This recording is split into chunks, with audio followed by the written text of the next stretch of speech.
Welcome back to the Explainer. So today we are exploring this really fascinating intersection of language, data, and visual art. I mean, think about it. We communicate using text literally every single day, right? We're firing off emails, we're sending texts, we're writing reports. We usually just look at letters and numbers as, well, vehicles for information. But what actually happens when we stop reading those characters and start truly looking at them as physical shapes? Well, today we are deconstructing an incredible visual piece. We're going to break down exactly how ordinary typography gets transformed into an astonishingly detailed masterpiece. To kick things off, what do you see right here? Just take a quick second and look at this string of characters. You've got the @ symbol, capital B, B, B, Q, Q, Q, 2, 2, 2. If you're like most people, your brain is immediately trying to read it. You're searching for a pattern, an acronym, a password. Maybe it looks like some kind of weird error code to you. It looks like pure, raw, chaotic data. It feels completely devoid of any human element, right? But what if I told you that this specific sequence of keystrokes is actually not chaotic at all? What if it's literally a highly deliberate brushstroke? Okay, let's dive right into this. When we pull back, wow, that exact string of letters and numbers, layered, repeated, and arranged with just absolute meticulous precision, creates this. From that seemingly random alphabet soup emerges this incredibly detailed portrait of a man. I mean, you can clearly see the structural frames of his glasses. You can see the textured, coarse reality of his facial hair. You can actually sense the volume of his face, the shadowing around his eyes, the drape of his hair. It's just a stunning optical illusion, and it's built entirely out of the standard keys sitting on the keyboard right in front of you. Section 1. The raw text. So notice the artist's palette here. Instead of cerulean blue or burnt sienna or titanium white paint, the artist has restricted their entire medium to the standard American Standard Code for Information Interchange, which you probably know better as ASCII. Look at this lineup. The @ symbol, capital B, capital Q, the number 2, lowercase z, lowercase s, and the vertical pipe. The artist is completely abandoning traditional brushstrokes or pencil lines here. Every single curve of the cheek, every tiny reflection in the glasses is forged using only these rigid, predetermined typographic symbols. It requires just a completely different way of thinking about how an image is even constructed. Moving on to section 2, creating light and shadow. Okay, so character density. This is literally the engine driving the entire artwork we're looking at today. Character density basically refers to the visual weight of a specific letter or symbol. Think about it like this. If you were to draw a tiny box around the @ symbol, almost that entire box would be filled with black ink, or pixels, right?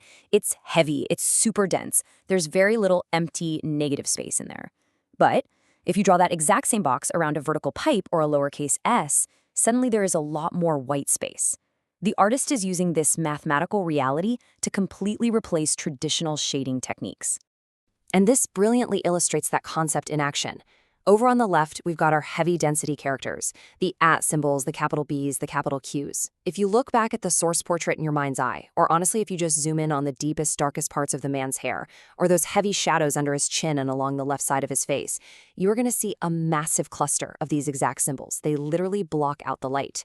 Now contrast that with the right side, the vertical pipes, the lowercase s's and z's. These are open, airy characters. The artist uses these specifically on the forehead, the bridge of the nose, and those brightly lit cheekbones to act as highlights.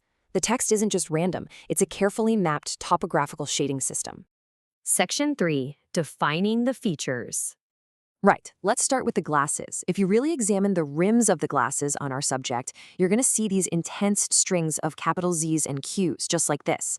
Now, why these letters specifically? Well, because glasses are manufactured, right? They're rigid, they're geometric. A capital Z gives you this sharp, undeniable horizontal line with a hard diagonal cut. A capital Q offers a really solid, dark curve. So by tightly packing these specific letters together in a row, the artist mimics the hard, unyielding structural lines of a synthetic object resting on a human face. It totally tricks your brain into seeing a solid frame rather than just a bunch of floating letters. Now compare that hard geometry of the glasses with the organic texture of the man's facial hair. Look at this string here. Colons, vertical pipes, lowercase s's, more pipes, more colons. I mean, this is just pure genius. To create the visual texture of a mustache and a beard, the artist needed something that looked, well, fragmented, coarse, vertical. The colon is literally just 2 dots, so it perfectly mimics that staccato, broken appearance of stubble. And the vertical pipe? It mimics a single strand of hair.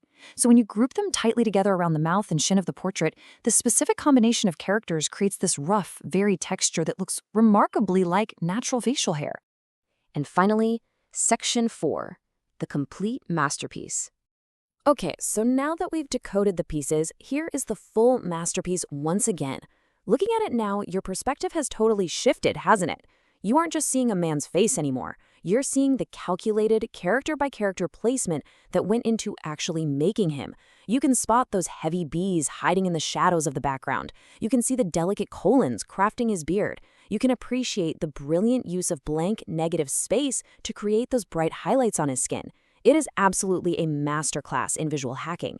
The artist has taken the incredibly rigid, inflexible rules of typography and basically weaponized them to trick the human eye into seeing a fully realized three-dimensional human being. Which brings us to this final, lingering thought to close out today's explainer. Is this a portrait, or is it just data? It's a genuinely provocative question, right? On a literal, purely digital level, it's just a raw text file. It's literally just a sequence of ASCII bytes that a computer reads exactly the same way it would read a boring spreadsheet. But through human ingenuity, through this really deep understanding of visual weight, light, and texture, it transforms. It becomes art. It challenges us to reconsider the boundaries of creativity. And I think it proves definitively that there is this incredible, untapped artistic potential hiding right inside the everyday keyboard, sitting right under your fingertips. Thank you so much for joining me to unpack this fascinating piece today. Keep looking closely at the things you see every day, and I will catch you in the next explainer.